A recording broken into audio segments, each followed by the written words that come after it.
अभी ऑयल की कमी हो गई, पेट्रोल नहीं मिलेगा, गैस नहीं मिलेगा। ऑपोजिशन पार्टीज जो हैं वो प्रोपेगेंडा चलाती हैं, वो उनका काम है। दुनिया में कुछ भी हो, हम ट्रस्ट किसके ऊपर करें? हथियारों से नहीं लड़ते, हम दिमाग से लड़ते हैं। लेकिन आज वॉर तो बिल्कुल ही चेंज हो गया सर। तो उसको बचाने के लिए दूसरे लेफ्टिनेंट ने अपने घोड़े को अंदर डाला। इस सिचुएशन में भी सर हिंदुस्तान बिल्कुल सेफ। प्लेन्स भी थे दोनों साइड्स के पास, टैंक्स भी थे, हथियार भी थे। लेकिन जैसे ही ईरान के ऊपर हमला हुआ, 40 टॉप लीडरशिप्स को उन्होंने एक ही बार में खत्म कर दिया। लड़ाई तो पाकिस्तान के अंदर भी हो रही है। ईरान ने भी उनको बोला है कि अगर आप इस्तेमाल करने दोगे तो हम आपको अटैक करेंगे। क्या आज के नॉर्थ ईस्ट में चेंज है सर? कि वहां पे डेवलपमेंट मत करो। तो क्या फर्क है वहां की मिलिटेंसी में? मेरे को लगता है अमेरिका और इजराइल की चूक हो गई। इसे जीतने के लिए किसी आदमी के अंदर कितना स्टेमिना चाहिए सर? और ये तीनों आपको बैक टू बैक 17 घंटे के अंदर अंदर पूरा। आप दुनिया के पहले जर्नल हैं सर जिसने आयरन मैन का खिताब जीता। पाकिस्तान की आज की तारीख में रेलेवेंस बिल्कुल कम हो चुकी हिंदुस्तान का हर नागरिक क्या इस मिडिल ईस्ट के वॉर में सेफ है या नहीं?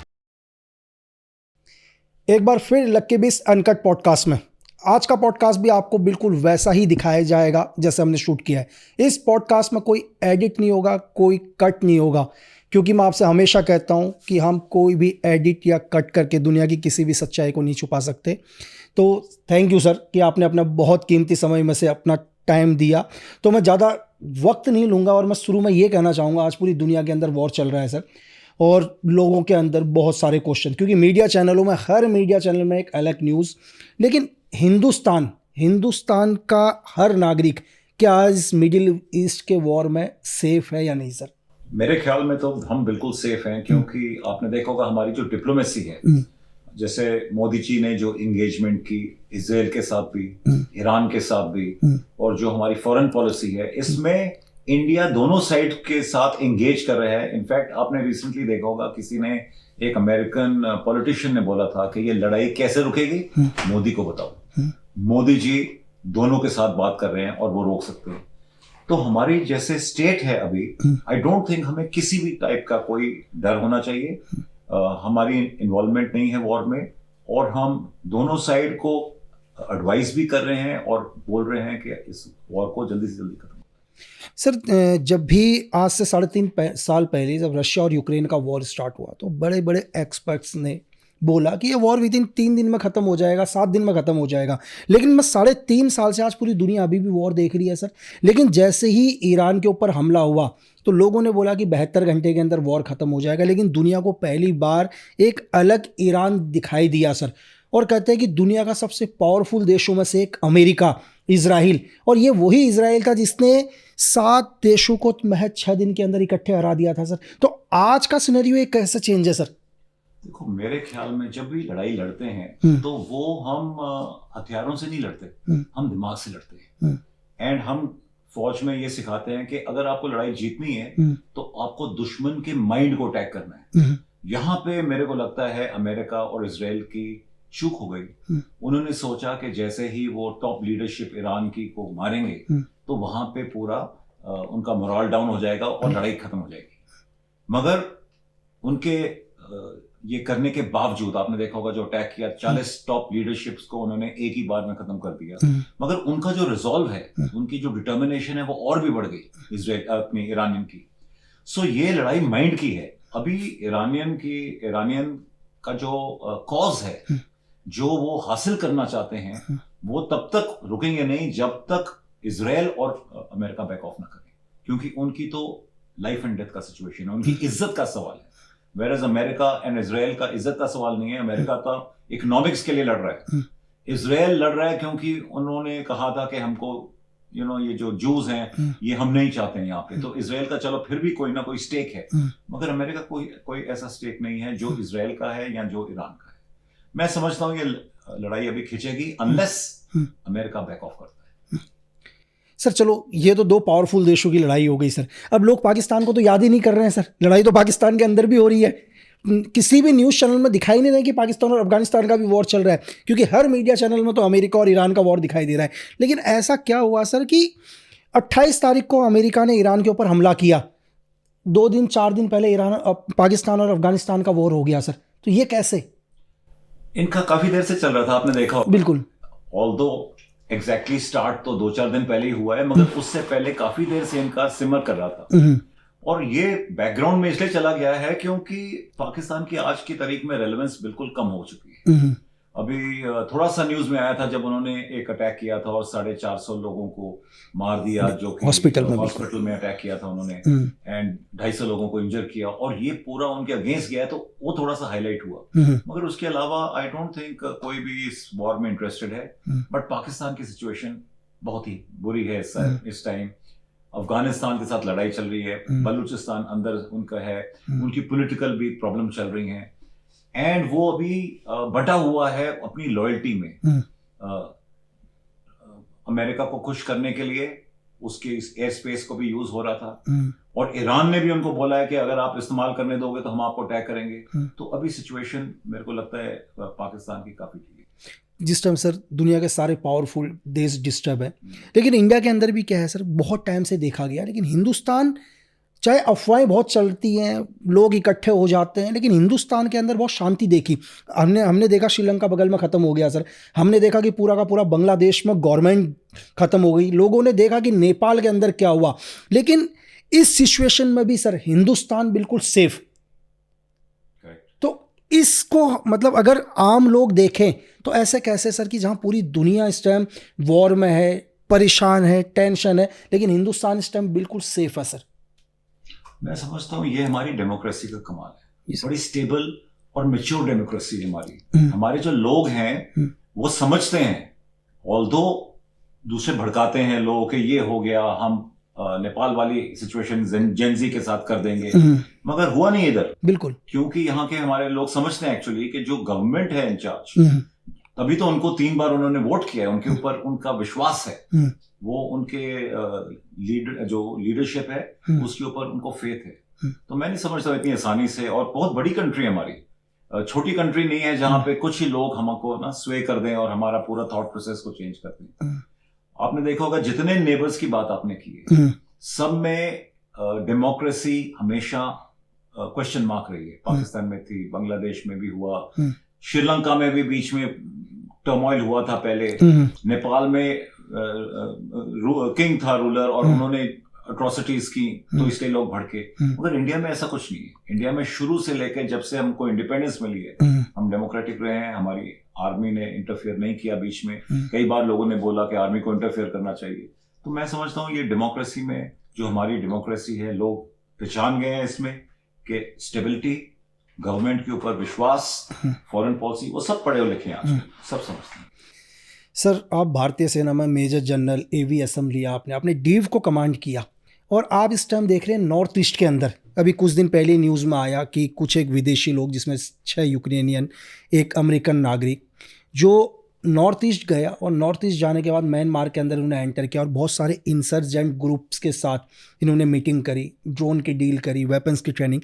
लेकिन आप नॉर्थ ईस्ट को कैसे देखते हैं सर आज के टाइम में? अगर नॉर्थ ईस्ट को हम देखें, अगर कुछ टाइम पहले की बात बताऊं, 2014 से पहले, तो नॉर्थ ईस्ट के अंदर बहुत सारे ग्रुप्स थे सर, बहुत ही ग्रुप। तो आज अगर नॉर्थ ईस्ट को देखें हम, क्या आज के नॉर्थ ईस्ट में चेंज है सर 2010 और 2011 से पहले? 100%। मैं तो पहले भी गया हूँ और उसके बाद भी गया हूँ। जी सर। वहां पे जो लोगों की अंडरस्टैंडिंग आई है मेनलैंड के साथ, जो कनेक्शन हुआ है, जो डेवलपमेंट हुई है। पहले क्या था 2014 से पहले कि वहां पे डेवलपमेंट मत करो, क्योंकि अगर आप अपनी रोड्स को आगे तक लेके जाओगे तो उन्हीं रोड्स के ऊपर दुश्मन, बेसिकली चाइनीज, अंदर आ सकते हैं। तो उससे क्या था कि वो बहुत पिछड़ा हो गया था, कट ऑफ सा हो गया था। मगर अभी आज वो सिचुएशन नहीं है। आज बिल्कुल वो इंटीग्रेट हो गया है, वहाँ एजुकेशन है, वहाँ पे डेवलपमेंट हो रही है। तो मैं समझता हूँ it is almost as good as mainland today. थोड़ा सा और ऑफ कोर्स उसमें एफर्ट आएगा क्योंकि लेट स्टार्ट हुआ, मगर it's as good as mainland. और आपने यूएन में पीस कीपिंग अफ्रीका भी देखा सर, आपने वहाँ के इंसर्जेंट्स ग्रुप्स को भी देखे, तो क्या फ़र्क है वहाँ की मिलिटेंसी में? क्योंकि आपने पीस कीपिंग गए, आपने पूरा यूएन को देखा, कॉन्गो के अंदर आपने देखा। अगर हम वहाँ की मिलिटेंसी को देखें, अगर हम नॉर्थ ईस्ट के अंदर देखने की कोशिश करें, तो कितना डिफरेंस है वहाँ की मिलिटेंसी और नॉर्थ ईस्ट के इंसर्जेंट में सर? एक्चुअली वहाँ पे मिलिटेंसी नहीं थी, वहां पे सिविल वॉर और एक फैक्शन को उस समय यूएसएसआर जो भी रशिया वो सपोर्ट कर रहा था और गवर्नमेंट की साइड को अमेरिका। तो वो पूरी डिफरेंट लड़ाई डिफरेंट थी। नॉर्थ ईस्ट में छोटे छोटे मिलिटेंट ग्रुप्स थे जिनका सपोर्ट अक्रॉस द बॉर्डर से आता था, तो उनकी तादाद इतनी नहीं थी, ना उनकी इतनी काबिलियत थी। अंगोला में काबिलियत बहुत ज्यादा थी, उनके पास प्लेन्स भी थे, दोनों साइड्स के पास टैंक्स भी थे, हथियार भी थे, आदमी भी थे। तो ये ऐसे था कि देश दो हिस्सों में बट गया वहां पे। तो वहां पे जो थी वो लड़ाई थी प्रॉपर और इंसर्जेंसी नहीं थी, सिविल वॉर। ओके सर, 1962 लोगों ने देखा, तब तो हम पैदा भी नहीं हुए थे। 71 भी लोगों ने देखा, 1999 कारगिल वॉर भी देखा। लेकिन आज जो दुनिया में वॉर है सर, इन सभी वॉरों में हमारा इन्फेंट्री का बहुत बड़ा रोल था सर, चाहे 62, 65, 1971, 1999 कारगिल में भी। लेकिन आज वॉर तो बिल्कुल ही चेंज हो गया सर।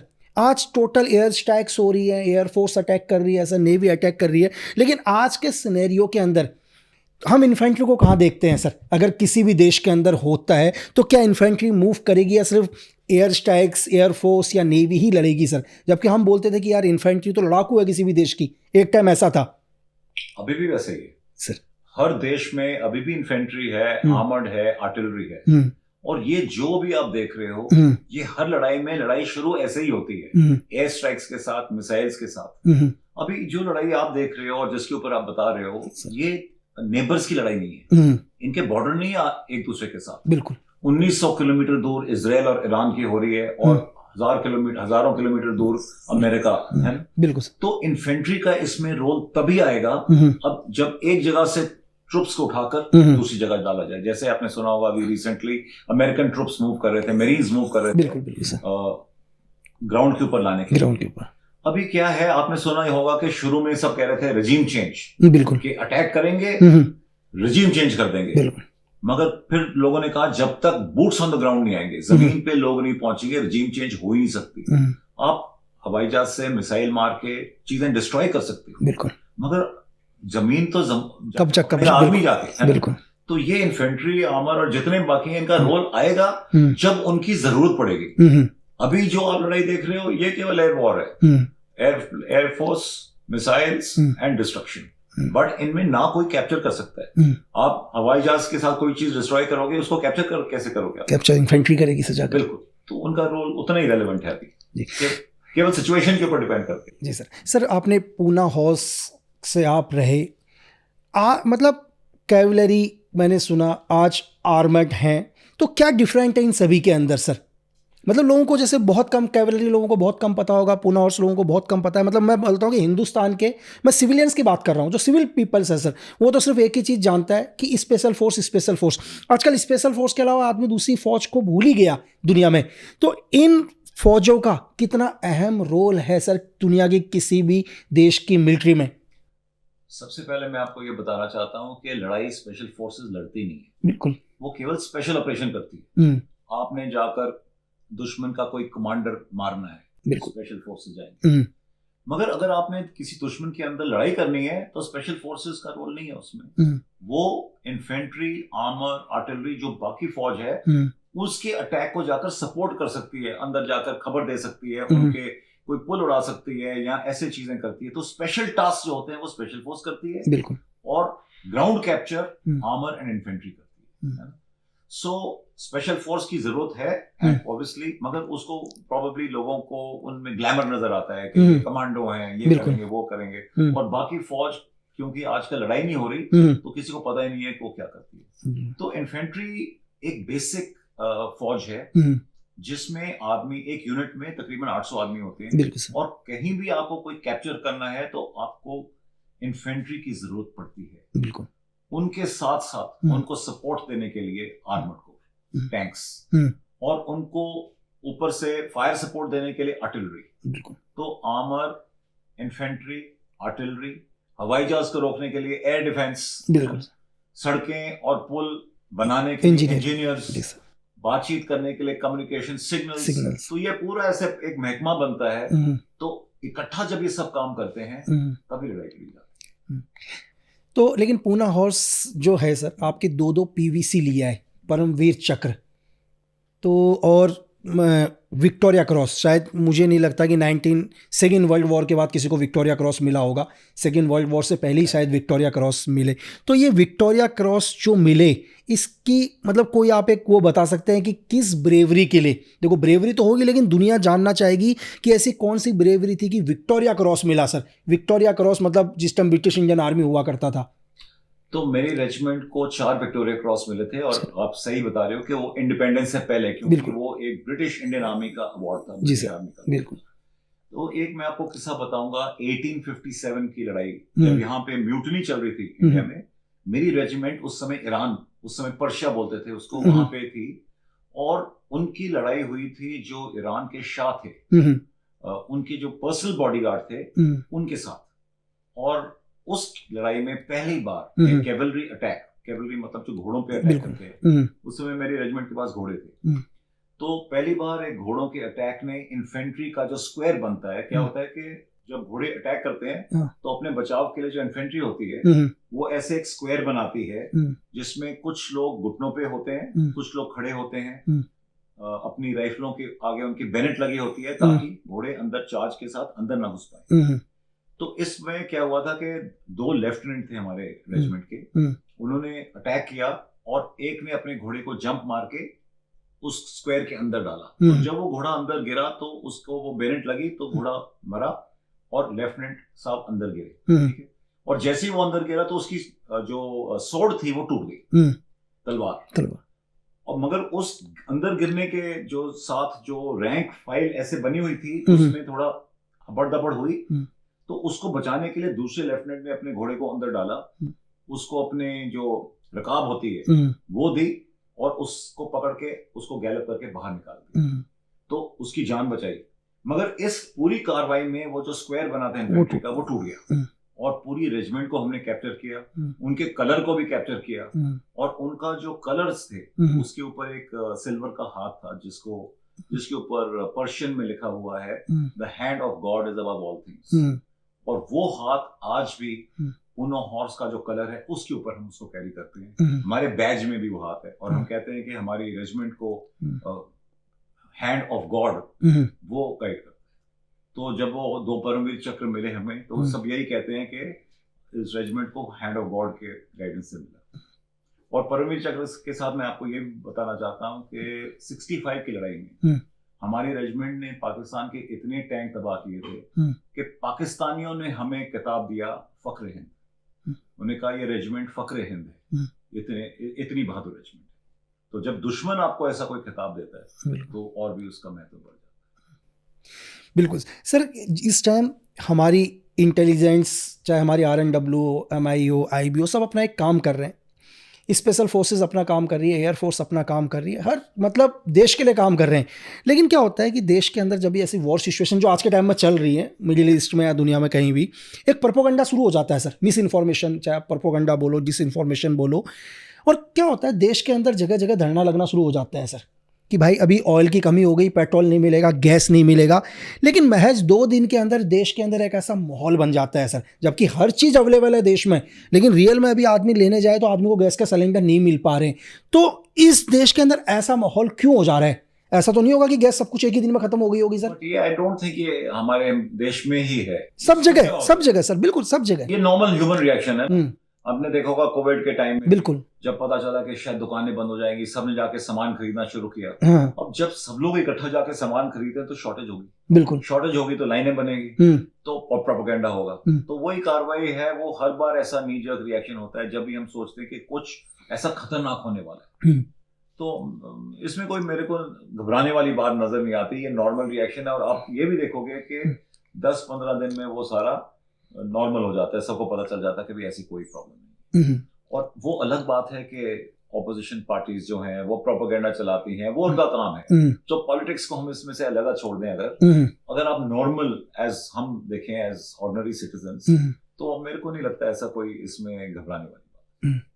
सर एक है, वो चाहे हमारे देश में हो, दुनिया में हर जगह एक बहुत बड़ी प्रॉब्लम है आज के टाइम में सर, कि दुनिया में कुछ भी हो, हम ट्रस्ट किसके ऊपर करें? फॉर एग्जाम्पल कि मुझे सही इन्फॉर्मेशन जाननी है कि दुनिया में क्या हो रहा है, मैं 10 टेलीविजन चलाऊंगा, हर एक की न्यूज़ अलग होगी, है ना। मैं न्यूज़पेपर पढ़ूंगा, एक न्यूज़पेपर अलग बोल रहा होगा। मैं ईरान की ईरान की न्यूज़ सुनूंगा, ईरान कुछ और कह रहा होगा, मैं यूएस की न्यूज़ सुनूंगा, मैं यूएस मुझे कुछ और कह रहा होगा, सोशल मीडिया के अंदर।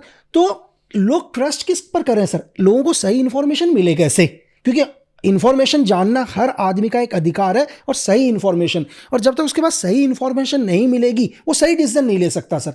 ये बहुत बड़ी समस्या दुनिया के हर देश के हर नागरिक के लिए सर। इसमें दो चीज आपने बताई कि सही इंफॉर्मेशन एंड सही डिसीजन। सर अभी क्या डिसीजन है जो आप लेना चाहते हो, ये सब इंटरनेशनल इंफॉर्मेशन के साथ, उसका थोड़ा क्वेश्चन मार्क बनता है, क्योंकि जैसे आपने बताया हर कंट्री अपने ही प्रोपेगेंडा चलाना चाहती है। बिल्कुल सर। और हर चैनल अपना प्रोपेगेंडा चलाना चाहती है। ठीक है, तो आपको ये हमेशा क्वेश्चन मार्क रहेगा कि जो दिखा रहे हैं वो सही है, कितना सही है, कितना इसमें इन्होंने थोड़ा सा ना ट्विस्ट दिया हुआ है कोई एजेंडे के लिए। तो ये सोल्यूशन मेरे को लगता है ऐसा कोई वो हल नहीं है। ये सबको आपको रिसर्च करनी पड़ेगी, सोशल मीडिया के ऊपर है, इंटरनेशनल चैनल्स हैं, इंडियन चैनल्स हैं, न्यूज़पेपर्स हैं, आप पढ़ के अपना निचोड़ निकालना पड़ेगा। मगर आई थिंक इसमें लाइफ इंटरेस्टिंग हो जाती है, क्योंकि ऐसा मैं समझता नहीं हूँ कोई ऐसी डिसीजन आपने नहीं लेनी जो इसके ऊपर डिपेंड करेगी, एक्सेप्ट कि आपको इन्फॉर्मेशन मिल रही है कि युद्ध में क्या हो रहा है, कौन प्रोग्रेस कर रहा है, कौन हार रहा है, कौन जीत रहा है, क्या कैजुअलिटीज हैं। और एक चीज़ सर, हमने वॉर देखा, दूसरा आपको देख रहा हूँ मैं, तो कहते हैं कि आप दुनिया के पहले जर्नल हैं सर जिसने आयरन मैन का खिताब जीता। मतलब लोगों को पता भी नहीं होगा सर, देखो बहुत सारे लोग हैं, हो सकता है 10% 15% लोगों को पता हो, लेकिन आपने एक बार ही नहीं 3 बार जीता सर। और ये क्या है, मतलब अगर दुनिया जानना चाहे कि ये आयरन मैन का किताब क्या, और ये कितना टफ है, कितना मुश्किल है इसको जीतना, और इसे जीतने के लिए किसी आदमी के अंदर कितना स्टेमिना चाहिए सर, उसको कितना विल पावर चाहिए, और वो कितना मजबूत होना चाहिए वो आदमी अंदर से। पहले तो मैं बताऊंगा ये आयरन मैन क्या होता है। जी सर। एक ट्रायथलॉन है। ट्रायथलॉन मतलब उसमें 3 हिस्से होते हैं। बिल्कुल सर। और सबसे पहले आपको स्विमिंग करनी है, जो कि समुद्र में होती है, यहाँ कोई बड़ी लेक होगी, 3.8 किलोमीटर की स्विमिंग है। उसके बाद आपको 180 किलोमीटर की साइकिलिंग करनी है। ओके। और ये 180 किलोमीटर में कोई ना कोई डिफिकल्टी होती है बीच में। बिल्कुल। जैसे मैंने पहला जो ऑस्ट्रिया में किया था, तो 6000 फीट की एलिवेशन थी बीच में चढ़ाई, तो साइकिलिंग करनी है। उसके बाद आपको 42.2 किलोमीटर की रनिंग करनी है, और ये तीनों आपको बैक टू बैक 17 घंटे के अंदर अंदर पूरा करना है। अब इसमें मेरे सोच में तो ये है कि कोई भी कर सकता है अगर वो तैयारी करे। कोई ऐसे इम्पॉसिबल नहीं है, क्योंकि आप अपने मेंटल स्ट्रेंथ को बढ़ाते हो, आप अपनी फिजिकल स्ट्रेंथ को बढ़ा सकते हो, आप अपने स्टैमिना को बढ़ा सकते हो, मगर ट्रेनिंग करनी पड़ेगी, और उस ट्रेनिंग के लिए आपको हार्ड वर्क करना है। तो कर सभी सकते हैं, जो करेगा वो आयरन मैन बन सकता है। तो थैंक यू। क्योंकि एक्चुअली क्या है सर, बहुत सारे, और जो आज के जो न्यू स्टूडेंट्स, और आज इस देश के अंदर, हिंदुस्तान के अंदर जितना मैं देखता हूँ सर, मतलब हर दूसरा लड़का आज फौज में जाना चाहता है, हर दूसरा लड़का, उसको फौज ज्वाइन करनी है। हर लड़के का एक ही चीज़ है, लेकिन वो ये बोलता है कि सर कि हम कैसे ज्वाइन करें। हर आदमी का क्वेश्चन, क्योंकि हर एक को नहीं पता। वो कहता है सर हम मेहनत भी करते हैं, हमारे पास सही इन्फॉर्मेशन नहीं आती है। और दूसरी चीज़ क्या है सर कि चलो शहर के लोग अलग है, लेकिन गांव घरों में एक ऐसे लोग हैं, दूर के लोग, जिन तक कभी सही इन्फॉर्मेशन मिलती ही नहीं है सर। अगर कोई भी आदमी, एक नॉर्मल लड़का अगर जीडी की भी भर्ती देखना चाहे, तो उसको कैसे पता चलेगा कि मैं कहाँ से, मेरे पास एक सही प्लेटफॉर्म कौन सा है जहाँ से मुझे इन्फॉर्मेशन मिले कि कब भारतीय सेना की भर्ती निकल रखी है और मैं जीडी के लिए अप्लाई कर सकता हूँ सर? देखो, इन्फॉर्मेशन के लिए तो जो डीजी रिक्रूटमेंट है, उनकी वेबसाइट्स होती हैं, वो अनाउंसमेंट करते हैं कौन सी एरिया में कब भर्ती होने वाली है। तो मेरे को नहीं लगता वो कोई मुश्किल काम है। ज्यादा मुश्किल काम ये है कि आप तैयारी क्या करो। मेरी एडवाइस ये होगा कि जो भी बंदा ज्वाइन करना चाहता है, पहले तो ट्राई करे ऑफिसर बनने के लिए, कि मेरे को ऑफिसर बनने के लिए क्या करना चाहिए। बिल्कुल सर। अगर वहां ना हो सके और वो फौज में ही जाना चाहता है, तो फिर वो अग्निवीर में भर्ती होने की कोशिश करे, मगर पहले ऑफिसर की तैयारी होनी चाहिए। तो उसके लिए सिंपल, पहले आपको एक ग्रेजुएट होना चाहिए, और ग्रेजुएट के बाद फिर आपको यूपीएससी का एग्जाम देना है, चाहे वो आईएमए का हो या सीडीएस का, अपना ओटीए का एग्जाम हो, जिसका सिलेबस एक होता है। आप सिलेबस को डाउनलोड करो, उसमें जो लिखा हुआ है उसकी आप तैयारी करो। एक बार आप रिटन एग्जाम देते हो और पास करते हो, उसके बाद ही नेक्स्ट स्टेप आता है। तो सबसे इंपॉर्टेंट क्या है कि आपको पास करना है, साथ साथ में अपना मेडिकल करा लो कि आप मेडिकली फिट हो। ये नहीं आपने इतनी मेहनत की, तैयारी की, पास हो गया, पता चला मेडिकली अनफिट हो, तो आपका मेडिकल होना चाहिए। अगर आपका ये क्लियर हो जाता है, फिर आपको एसएसबी की तैयारी करनी पड़ती है, जो कि इंटरव्यू होती है, 5 दिन का एक सेशन होता है वहां पे, और आपको चेक करते हैं आपकी साइकोलॉजी के लिए, आपकी माइंड सेट के लिए, कैसा बंदा है, पोटेंशियल है या नहीं आपको। तो वो एक पूरा एक पैकेज होता है, उसकी आप ट्रेनिंग भी ले सकते हो, उसके बारे में आप पढ़ भी सकते हो, काफी लोगों ने यूट्यूब में डाला हुआ है। तो इस प्रकार से सिलसिलेवार आपको तैयारी करनी है। अगर कहीं आपका नहीं होता और फिर आपको एज अ अग्निवीर ज्वाइन करना है, तो उसमें सबसे इंपॉर्टेंट है आपकी फिजिकल फिटनेस फर्स्ट, क्योंकि वो स्टार्ट करते हैं पहले रन के साथ।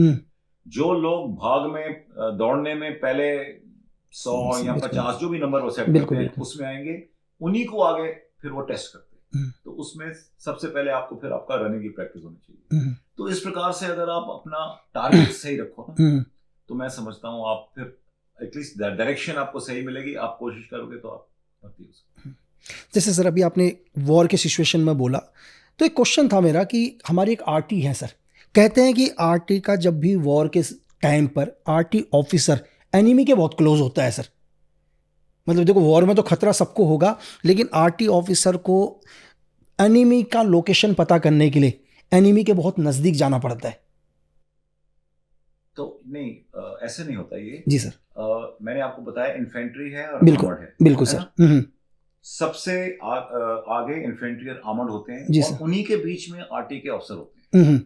आरटी के अफसर वहीं से आरटी का फायर बुलाते हैं कि इस जगह पे आपने आरटी फायर डालना है, वहां की ग्रिड रेफरेंस बताएंगे। जी सर।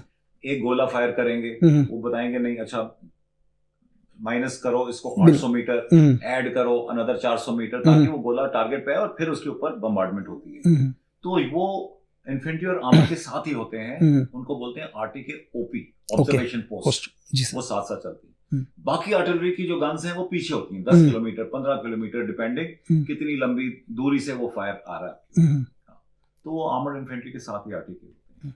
जैसे फौज के अंदर सर हर ट्रूप्स के साथ एक सपोर्टिंग वेपन चलता है। एग्जांपल के लिए कोई भी एक ट्रूप चले उसके साथ कोई ना कोई सपोर्ट हथियार चलता है, लेकिन आर्मर्ड में अगर टैंक मूव कर रहा हो तो टैंक को क्या सपोर्ट हथियार होगा सर? कभी नहीं, तो टैंक के खुद ही अंदर सपोर्टिंग हथियार है।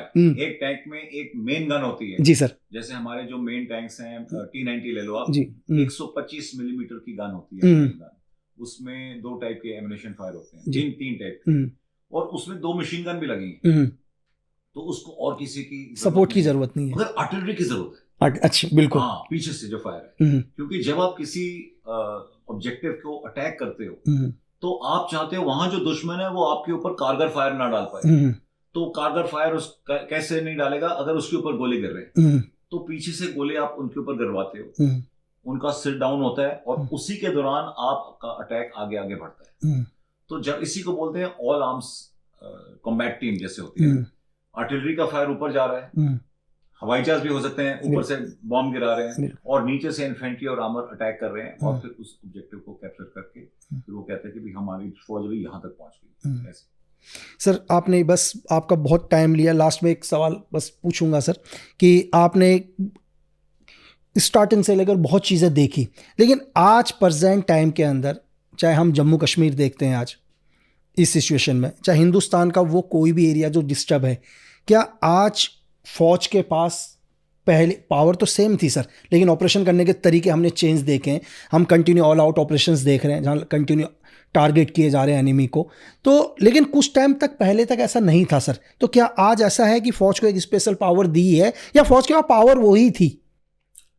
नहीं, 2 अलग-अलग चीज बोल रहे हो। अगर आप बात कर रहे हो कि लाइन ऑफ कंट्रोल के ऊपर दुश्मन का फायर आए तो क्या फौज वापस फायर कर सकती है? बिल्कुल बिल्कुल। हाँ, तो ये बिल्कुल छूट मिली हुई है कि किसी को पूछे बिना आपके लोकल जो कमांडर है ना वहां पे, बिल्कुल जो कमांडर ऑन द ग्राउंड है वो आपको ऑर्डर दे सकता है कि आप फायर करो। पुराने जमाने में क्या होता था कि आप पीछे पूछते थे और हो सकता है आर्मी हेडक्वार्टर तक भी जाए वो बात, और तब तक वो इलाका ठंडा भी हो जाता था। सो ये चेंज तो हुआ है कि आप इमीडिएटली जो कमांडर ऑन द ग्राउंड है वो एक्शन ले सकते हैं। क्योंकि देखा है सर, क्योंकि देखिए कई टाइम से देख रहे हैं, अगर हम पिछले 2 साल 3 साल की हिस्ट्री देखें तो गिनती ही नहीं कर पाऊंगा सर मैं। JNK में इतने कमांडर बुरहान वानी के मारने के बाद शुरू है, हर दिन एक टारगेट गिरा जा रहा है। लेकिन मुझे नहीं लगता कि अगर मुझसे कोई 10 साल 15 साल पहले पूछे कि हमने कितने कमांडर्स को मारा तो वो नहीं गलती, तो क्योंकि पावर तो सेम है, लॉ तो चेंज नहीं हुआ है, आर्मी का ऐसा कोई नया लॉ तो नहीं बना है, लेकिन सिचुएशंस चेंज हुई, आर्मी को एनिमी को मारने के लिए पावर दी गई। जो आप बता रहे हो एक्चुअली क्या है कि जब इंसर्जेंसी स्टार्ट हुई थी, मिलिटेंसी स्टार्ट हुई थी कश्मीर में लेट 80s अर्ली 90s में, उस समय नंबर जो थे ना बहुत सारे थे। उस समय इसी प्रकार से लोग उनको जाके इनकाउंटर होते थे, फिर उनके नंबर कम हो गए। मगर जो आर्मी को छूट मिली है वो बॉर्डर के ऊपर है, लाइन ऑफ कंट्रोल के पार पाकिस्तान के ऊपर फायर करने की। अगर उनका फायर आता है तो इमीडिएटली आप वापस फायर कर सकते हो। पहले जैसे आप बता रहे हो आपको परमिशन लेनी पड़ती थी, और केवल ये लिमिटेड थी कि नहीं केवल आप LMG तक खोल सकते हो, इससे ज्यादा फायर नहीं आपने करना है, इससे बड़ा हथियार फायर करना है तो आपको परमिशन लेनी पड़ेगी, इस प्रकार से। तो वो छूट अभी मिली हुई है फौज को। ठीक है, थैंक यू सर। बस लास्ट एक सवाल मैं ख़त्म करूंगा सर, कि कुछ दिन पहले मुझे सुनने को आया कि पाकिस्तान की आर्मी के अंदर भी धीरे धीरे बगावत टाइप चल रही है, क्योंकि कहते हैं कि आसिम मुनीर जो फील्ड मार्शल है वहाँ के चीफ जो बन चुके हैं, उनसे कुछ एक ऑफिसर्स जो भी नीचे नेक्स्ट फोर्थ थे, उनको ऐसा लगता है कि आप जीवन भर यही आर्मी की कमांड करेंगे। तो कुछ अंदर खाने इनके बगावत की भी चीज़ें आ रही हैं कि नहीं चाहते कि आजीवन के लिए आसिम मुनीर के पास ही पाकिस्तान की आर्मी की कमांड रहे, तो उनके कुछ जूनियर ऑफिसर भी उनसे नाराज हैं। ऐसा इंटेलिजेंस के थ्रू सुनने को मिल रहा था सर। मैंने भी ये खबरें सुनी है, नॉट फ्रॉम इंटेलिजेंस, क्योंकि मेरा वहां कांटेक्ट नहीं है, मगर ये सोशल मीडिया में आया है। पाकिस्तानी कुछ ऑफिसर्स ने भी एक आध आर्टिकल लिखे हैं, और कुछ और भी। तो ये है, ये ऑब्वियसली, क्योंकि आपने जब भी देखा होगा जैसे उनके डिक्टेटर्स जब आए थे पहले, तो जब तक वो खत्म नहीं हुए तब तक किसी और को चांस ही नहीं मिली। और लोगों को यही अभी वो फियर है उनका कि आसिम मुनीर छोड़ेगा नहीं, और पूरी लाइन अप जितनी 5 7 8 साल वाले हैं जो आगे जो होप लगा के बैठे थे, उनका कोई फ्यूचर नहीं होगा। तो यस, ये मैंने भी सुना है, और ये आई थिंक ये वैलिड भी है, और ये इनफैक्ट इंडिया के लिए अच्छा है, क्योंकि ये उनके अंदर फौज के अंदर की जो पॉलिटिक्स है वो उनकी एफिशिएंसी को इफेक्ट करेगी। तो थैंक यू सर। बस लास्ट में एक चीज़, कि देश के न्यू जनरेशन जो यूथ है और पूरे देश को कोई मैसेज देना चाहें, आप पूरा माहौल इस टाइम देख रहे हैं दुनिया का, इसमें सिर्फ एक मैसेज देश के लिए सर। मैं आपको यही कहना चाहता हूं कि जो इंडिया की आज की सिचुएशन है, चाहे आप इकोनॉमी देख लो, चाहे स्टेबिलिटी देख लो, चाहे सिक्योरिटी देख लो, आज का जो इंडिया है वो राइजिंग इंडिया है। और आप लोग बहुत फॉर्चुनेट हो कि आप इस इंडिया में पैदा हुए हो, जहां पे पूरी दुनिया चाहती है कि वो इंडिया में आकर डेवलपमेंट करें, क्योंकि फ्यूचर इंडिया में है। सो आप लोग अपने परसिवेरेंस, हार्ड वर्क, डेडिकेशन के साथ आगे जो भी बनना चाहते हैं बने, और आप देखो आपको इंडिया में ही खुशी मिलेगी, और इंडिया आपका बिल्कुल टॉप पे जाएगा। जय हिंद। Thank you sir. जय हिंद सर। Thank you sir.